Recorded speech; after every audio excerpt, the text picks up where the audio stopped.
All right, what is up, everyone? My name is Jake Fine, and in honor of my song Indigo, under my artist name Azayaka, getting 100,000 streams, which is a first for me, I thought I'd give you guys a full breakdown of the tune. And people that have been following the channel for a while, I think I've been following some of my lo-fi stuff, and this is my attempt at showing you what's going on behind the scenes in terms of production. We're going to do the best we can considering my MacBook's from 2017 and see if my computer can handle it. But yeah, so here we go. Here's the session. Let's get into it. So first, here's a sample of the song.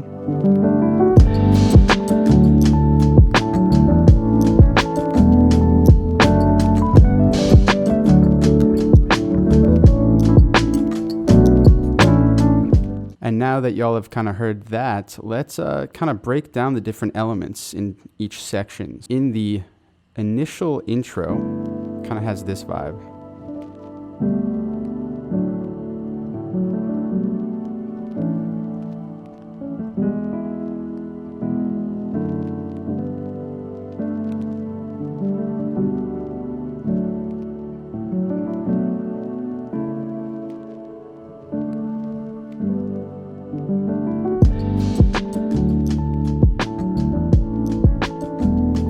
So the intro, what does it consist of? The first thing it consists of is a felt piano, which is one of my most used effects. It's by Spitfire Audio. It's like $30. It's just great sounds. I do the up close preset, and let's see if we can get some of these effects out of the way. So, actually, to be honest, most of the effects, I've got a high pass filter on it just to get at some of the boominess as well. And a lot of these is really just automation. This is by Clevgrand. This gives me stereo widening. And the rest of these you'll see are effects that really give me transitions. So you see, as we move towards the end of the intro here, this reverb swell. See, that's the mix knob on the Realm reverb by Native Instruments. And then it turns off immediately here, so you get this more up-close feeling. You can kind of see it shut off right there, right? So at first, the stereo widening is not there. This is front and center, got the spotlight. And then, as we get towards the end of the intro and the drums are going to come in, we're going to get the kind of piano out of the way of the drums, swell that reverb in, then cut it off as it goes in. As you see as well, we've got this filter automating as well. Kind of see, as we go towards the end, it just widens up to give us a little bit of a transitional sound. And there's like many little moments you can see as well here in the bridge. We do a very similar thing with the reverb. And this is kind of the essential thing to give it that lo-fi sound. One of my favorite plugins called Sketch Cassette by Aberrant. I think they're called Aberrant Audio. Also really cheap. They make it very accessible. And so basically what we've got here is a tape cassette emulation with wow and flutter.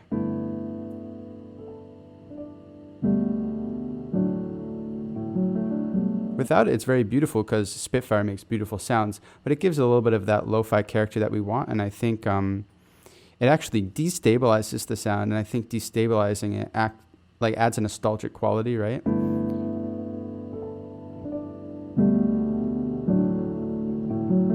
As well, we've got its compression with like boosting the brightness a little bit. The flutter and wow set at different rates. I like the flutter to be at a pretty high rate. You can hear I'll exaggerate. That's what the flutter sounds like. So the intro consists of both that and a few pads. I believe the pads were created using the output product Rev, if you've ever heard of it. Those are the pads. And once again, the pads also have a tape emulation as well as cutting off some of the high ends. See, otherwise they're very overpowering. Kind of wanted it to sound like the beginning of a, I don't know, like a VCR, like a VHS tape, right? Or something like that. So that's what we got going on there.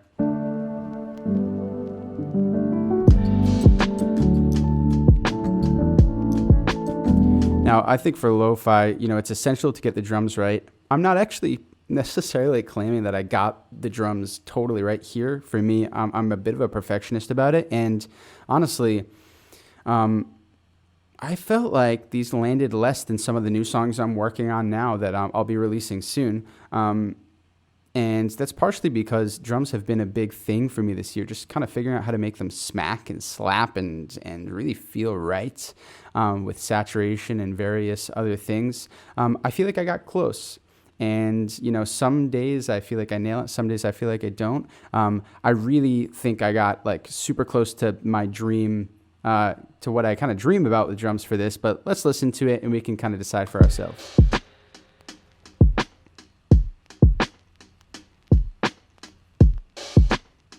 Yeah, I think they slap. I think maybe if I had gone at the time I didn't have Decap by Sound Toys, I definitely would have put in a little bit more of like analog saturation and character, and I maybe would have used XLN Audio's drum shaper to just give it a little bit of the transients, more of that attack. So that's kind of in retrospect. But here we got going on. Let's just divide each layer. You can see I did put drum shaper on these, but I might have even pushed something more.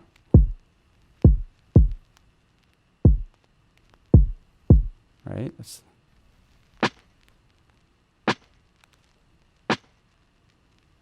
is just two snares being layered with some saturation on it, as you can see where it's frozen here. I don't know if my computer can handle me unfreezing everything, but kind of let's look at the effects chain on the drum bus, because I think that's pretty essential. So what I got going on here is outputs thermal, but I would suggest that you use the saturation knob by Softtube. If you've never heard of it, it's free, so that would be a great thing. It's just adding drive, and as well as the initial, I've got just a soft parallel slow attack compression. So let's take these off and see what is up.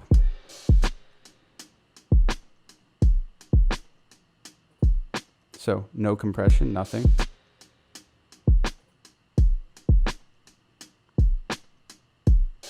I think just a little bit more character, as well as the transients hitting a little bit harder. Thermal really helps with the character in terms of saturation.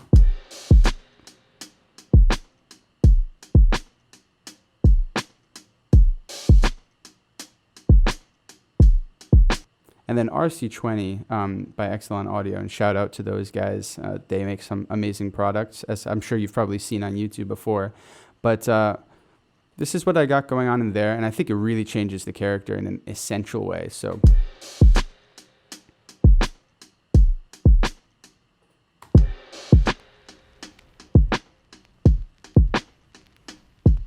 lo-fiing it. What I got here is their standard vinyl one. It's like one of their initial presets.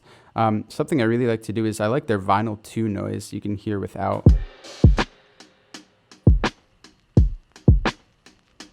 Great feature here is that it's got the ducking. So if I take the vinyl 2, I'll pop this up for you. You can see that it will automatically basically be side-chained to the signal so that it ducks under it. And then the distortion here, as well as the filter on the high end here, really helps just give it a little bit more of that lo-fi sound.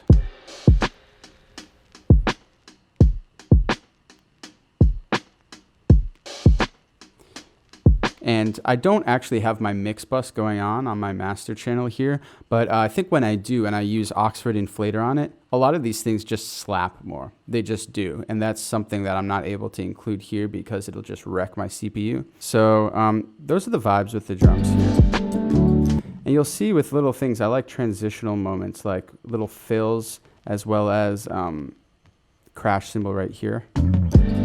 Just like that. And that fill has isotope vinyl, kind of giving it a bit of this like strange bit crushed quality to it. Just messing around with character. And then you can see this crash cymbal right there. I do really like transitional moments. Next part is something that's really essential for me, which is percussion. I do this mostly with products made by Clevgrand. I love their products. These products for shaker and for like everyday Percussion, basically. I don't know how to pronounce it here, but here are the names. So let's listen to the percussion track because I think it's absolutely essential for the vibe of the song.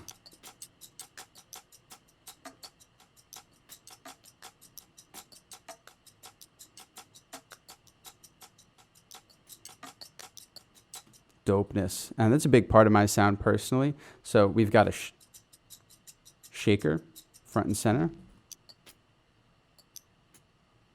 Really wide in the stereo field.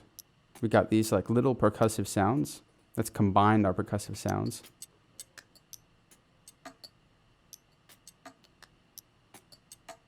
And the last thing I've got here are some clicks, just click sounds. And in a way, they all serve as kind of hi-hats with more character because they serve to keep the beat, but at the same time, they give it vibe. And all of it's sidechained to the kick, so it doesn't overwhelm the mix necessarily. These are all the percussive layers together.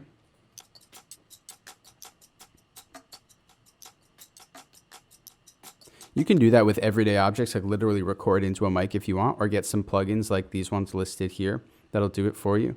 Let's hear that all with the drums. I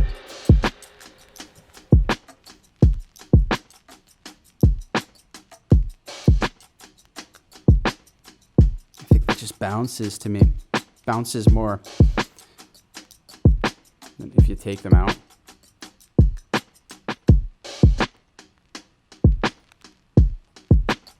Yeah. This gives it that character. It's like almost as if they're like hand drums all off to the side in the stereo field. Another thing we got going on is like secondary keyboards.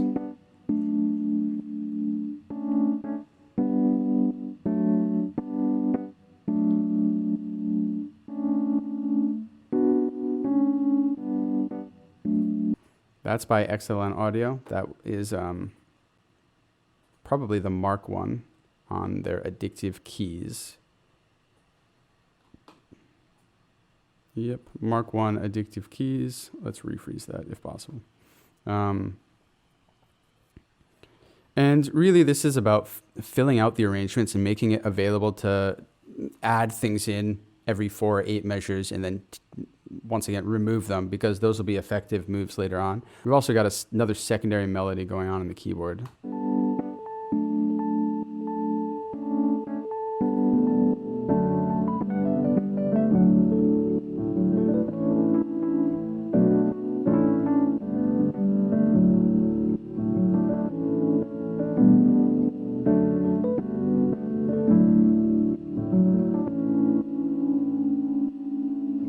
What happens is that I have those keyboards come in here, but then actually as the guitars enter towards here, I bring them out, and I think that gives a sense of contrast. I'm primarily known as a guitarist, so let's definitely go over the guitar layers.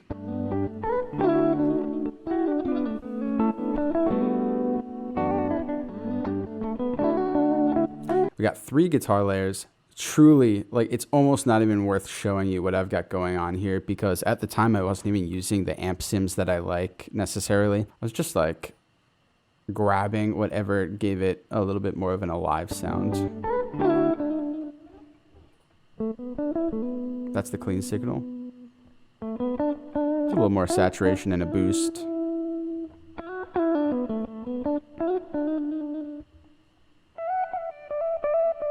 So I've basically got these like initial, secondary, and third melodies all going on in the guitars. Just serves to kind of complete the vibe in terms of this is lo-fi, but I almost like lo-fi sometimes to not feel purely like steady music, but almost feel like a celebration, but in a chill way. And I don't really know how to juggle that sometimes, but that's kind of what I got going on mentally or emotionally.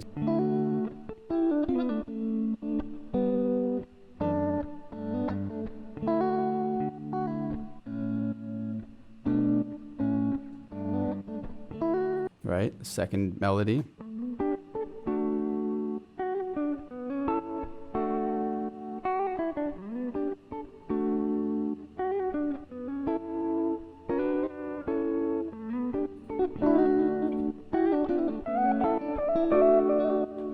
In terms of what I got on the effects chain here, let's check it out. I've got an EQ, I turned off the compressor, so really just an EQ. I'm mostly rolling off the high ends because it's lo-fi. We got Valhalla Vintage Reverb, 18% mix, really, really short. So that's without. Just gives it a sense of room that I like. And then as usual, I'll always have RC20 or Sketch Cassette on these layers. So without.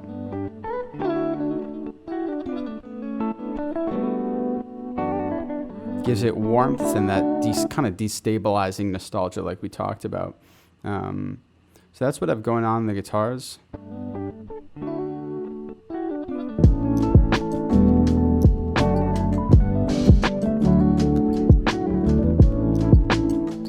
And then in terms of any other like extra layers besides that, it was just mostly our pads over here.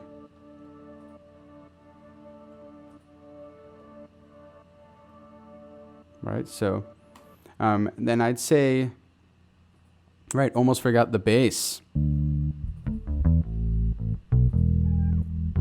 That's just me playing bass. I've got saturation, EQ boosting the low ends. I've got pretty strong compressor at a 50% mix, adding some kind of depth and saturation to the low end, and then a secondary parallel compression here. We've got like a bunch of parallel compression just to give it thickness. You can hear it without.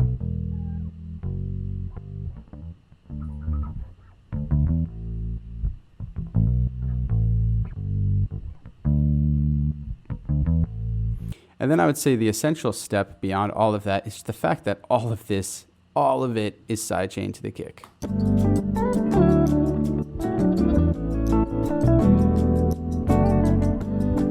It's not like insane. I don't throw the threshold, majorly down. And I will screw with the mix knob. You can even see there's automation here in the mix knob. I'm honestly not even sure where the... Oh, right. I took the mix knob down literally for the first hit because I didn't like how much it squashed it on that initial hit out of the intro. I'll mess with that. I'm pretty careful with it. But mostly, pretty much every layer that's not in the drums is sidechained to the kick.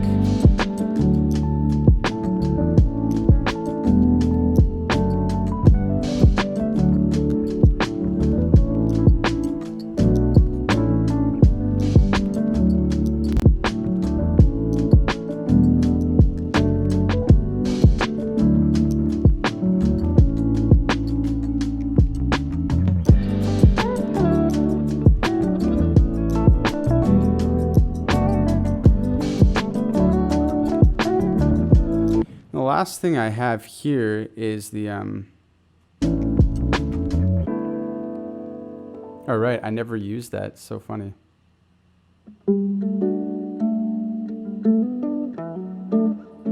That's right. I was like looking at that ukulele layer, like what was that? I guess worth mentioning that, there are some reverse piano,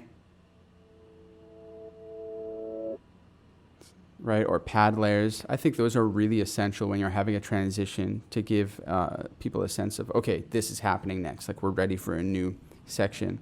Other than that, that's pretty much the general idea of stacking these various layers to kind of create this lo-fi vibe. But I try to approach it in a way that it still keeps its sense of soul and celebration. I am writing songs that have really that sleep music feel to it. But right now I feel really at home with this mixture of the two vibes.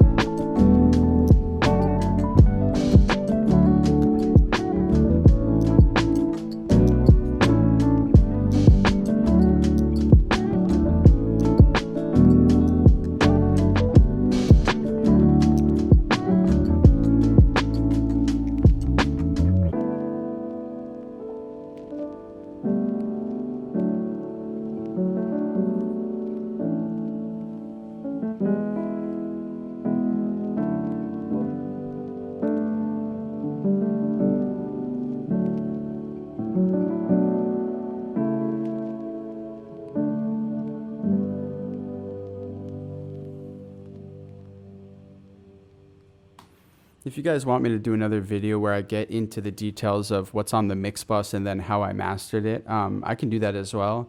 My computer wasn't able to take it this time, but hopefully when I get a new MacBook, I can go even more in depth into any of these.